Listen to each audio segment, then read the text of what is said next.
allons vous définir ce qu'est une obligation. Les obligations sont des titres de créance émises généralement par les sociétés et les États pour emprunter des fonds sur les marchés. En souscrivant à une obligation, on prête donc à l'organisme émetteur. Vous pouvez concevoir l'obligation comme la dette d'un emprunteur envers un prêteur.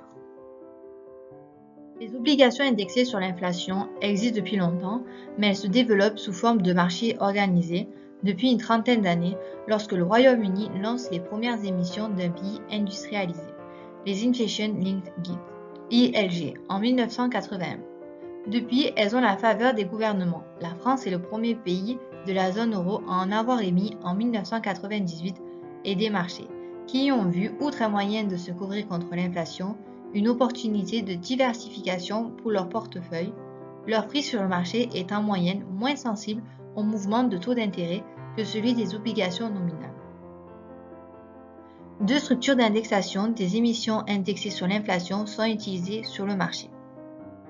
Capital indexé, des obligations souveraines, le coupon réel et le remboursement du principal à l'échéance sont indexés en fonction de la variation de l'inflation entre valeur de l'indice de prix au lancement de l'émission et de la valeur de l'indice à la date de paiement de ces flux de trésorerie. Coupon indexé, seuls les coupons sont indexés. Chaque coupon, chaque année, en plus du rendement réel fixé au lancement de l'émission appliqué à un principal non indexé, le coupon paie la variation annuelle de l'inflation appliquée en pourcentage du montant nominal de l'émission. Le montant nominal de l'émission remboursée à l'échéance n'est toutefois pas indexé. Voici une obligation indexée sur l'obligation française, appelée OATI. L'inflation ou break-even est le niveau d'inflation qui équilibre les rendements des obligations nominales et des obligations indexées sur l'inflation.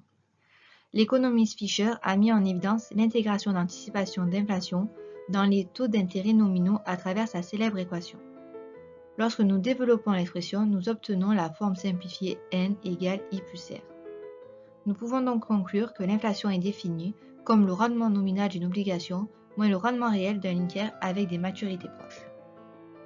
Nous pouvons observer différents taux de break-even et nous constatons que les break-even sont plus importants dans les pays émergents.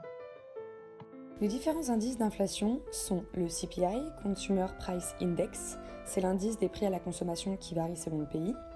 Cet indice existe également en incluant le tabac. Le HICP, Harmonized Index of Consumer Prices, indice des prix à la consommation harmonisé utilisé dans la zone euro.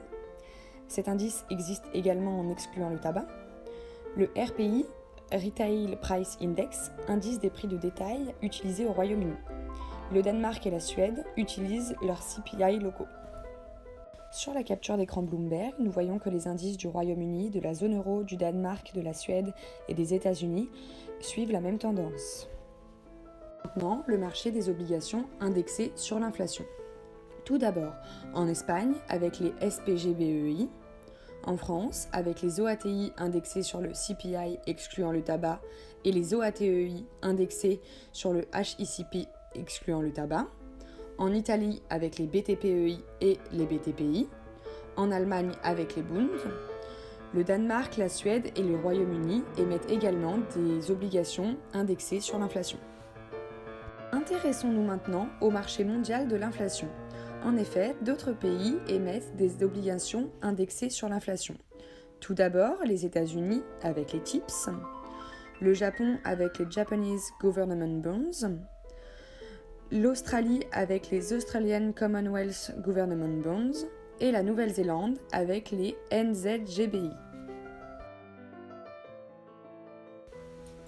Voici un graphique présentant le nombre d'obligations indexées sur l'inflation par pays. On remarque que le marché européen est largement inférieur au marché américain. Maintenant, un peu de maths. Voici la formule du Real Yield correspondant au modèle canadien, avec P représentant le clean price et AI le coupon couru. Il ne tient pas compte de l'inflation, mais uniquement du clean price représenté par P et du coupon couru représenté par AI. Le coefficient d'inflation n'intervient pas dans le calcul. Pour déterminer le prix auquel l'obligation sera facturée, on utilise l'indice d'inflation, déterminé à l'aide de la formule suivante, formule de l'invoice price, où P de T est le clean price et AL de T représente le coupon couru.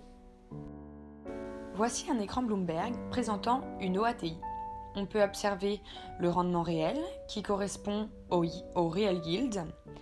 Nous apercevons également la base CPI utilisée pour l'index ratio. Et enfin, le principal et le coupon couru. Voici un écran Bloomberg présentant les périodes de swap par pays. Nous pouvons voir que les périodes de swap d'inflation varient. En France, aux États-Unis, en Italie et au Japon, les prévisions sur l'inflation existent sur une période de 30 ans, alors que pour la zone euro et le Royaume-Uni, la période maximale est 50 ans.